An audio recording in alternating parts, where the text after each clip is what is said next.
and ban conversion therapy. Legislation will also be introduced to ban conversion therapy.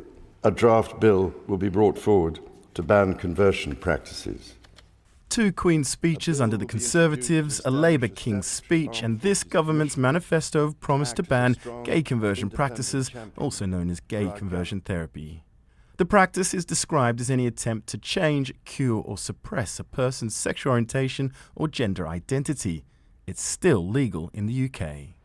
Arguments around freedom of speech, education and ethics make this a divisive issue and has slowed a bill's passage into law.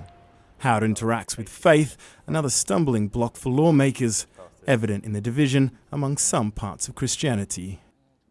That is a massive change in how we would understand freedom of speech, conscience, religion. And some Christians have come forward saying they have experienced harm, myself included.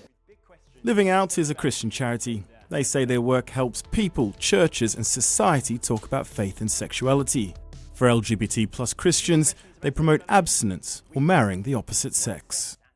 If a bill was signed into law, this could be considered a conversion practice. What they're saying is wrong is someone like me saying that I believe that gay sex is wrong to somebody and that is a gay conversion practice. Now, if that's the case, that is a massive change in how we would understand freedom of speech, conscience, religion.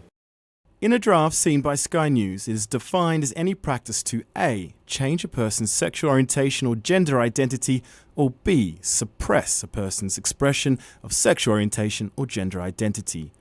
The definitions that you guys follow, which is the Evangelical Alliance, there is wording about transforming one's sexuality and how you can live in God's grace, and that is not by being an active same-sex attracted person. So can you understand why I might sit here and say, is that not asking someone to suppress or change their sexuality?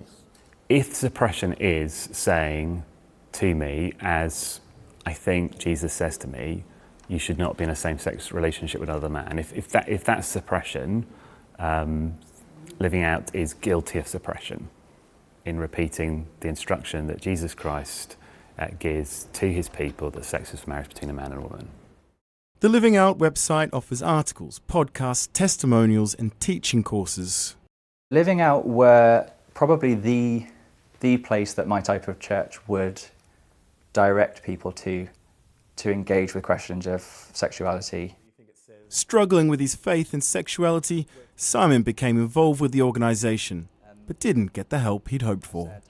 I felt trapped by these feelings of loneliness paired with the feeling that my community thinks that God would put me in hell forever if I didn't do what was being presented as the only pathway forwards.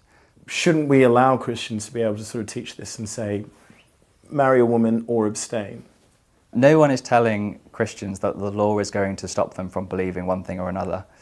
I think what's being proposed is stopping Christians from forcing other Christians to believe one thing or another, or else be punished. A government spokesperson told Sky News they are planning to publish a draft bill before the current parliamentary session ends next spring, adding conversion practices are abuse and that they will introduce legislation to finally ban it. I would like the next gay teenager going through the journey that the steps that I've had to walk through. I'd like them to be able to explore their faith and different options, knowing that they won't be punished. Brazil, Canada and Germany are among countries with full or partial conversion practice bans. But with no bill introduced yet, it is uncertain when and if the UK will join them. Jason Mansoret, Sky News.